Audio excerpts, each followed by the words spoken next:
Mala sub registrar office പുതിയ കെട്ടിടം ഉദ്ഘാടനം ചെയ്തു. രജിസ്ട്രേഷൻ വകുപ്പിലെ സേവനങ്ങൾ ഡിജിറ്റലാക്കിയതോടെ ഓഫീസുകൾ കയറിയിറങ്ങേണ്ട സാഹചര്യങ്ങൾ കുറഞ്ഞതായി രജിസ്ട്രേഷൻ മ്യൂസിയം പുരാവസ്തു പുരാരേഖ വകുപ്പ് മന്ത്രി രാമചന്ദ്രൻ കടന്നപ്പള്ളി.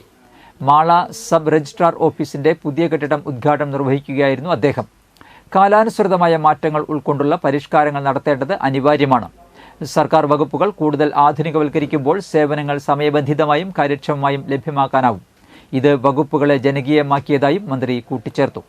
മാള സിവിൽ സ്റ്റേഷൻ കോംപ്ലക്സിൽ സംഘടിപ്പിച്ച പരിപാടിയിൽ VR സുനിൽകുമാർ MLA അധ്യക്ഷത വഹിച്ചു. മാള ബ്ലോക്ക് പഞ്ചായത്ത് പ്രസിഡന്റ് രേഖ ഷാൻഡി ജോസഫ്, മാള പഞ്ചായത്ത് പ്രസിഡന്റ് ബിന്ദു ബാബു, പുത്തഞ്ചിറ ഗ്രാമപഞ്ചായത്ത് പ്രസിഡന്റ് റോമി ബേബി, മാള ഗ്രാമപഞ്ചായത്ത് വൈസ് പ്രസിഡന്റ് TP രവീന്ദ്രൻ, ജില്ലാ പഞ്ചായത്ത് അംഗം ശോഭന ഗോകുൽനാഥ്, ബ്ലോക്ക് പഞ്ചായത്ത് അംഗം PA Geetha, registration joint inspector PK Sajankumar എന്നിവർ സംസാരിച്ചു. 3558 ചതുരശ്ര അടി വിസ്തീർണത്തിൽ 2 നിലകളിലായി 110.80 ലക്ഷം രൂപ ചെലവിലാണ് പൊതുമരാമത്ത് വകുപ്പ് കെട്ടിടം നിർമ്മിച്ചത്. 1915 ഓഗസ്റ്റ് 17 പ്രവർത്തനം ആരംഭിച്ച മാള സബ് രജിസ്ട്രാർ ഓഫീസ് പരിധിയിൽ മാള, പുത്തഞ്ചിറ, പൊയ്യ പഞ്ചായത്തുകളിലെ 7 വില്ലേജുകളാണുള്ളത്. വർഷത്തിൽ ശരാശരി 2000 ആധാരങ്ങൾ ഇവിടെ രജിസ്റ്റർ ചെയ്യുന്നുണ്ട്. ഓരോ വർഷവും 9 കോടി രൂപയുടെ വരുമാനമാണ് ലഭിക്കുന്നത്.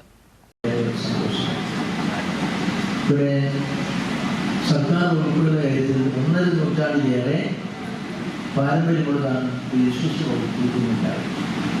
ഈ സർക്കാരിന്റെ വരുമാന സ്രോതസ്സിൽ ഏറ്റവും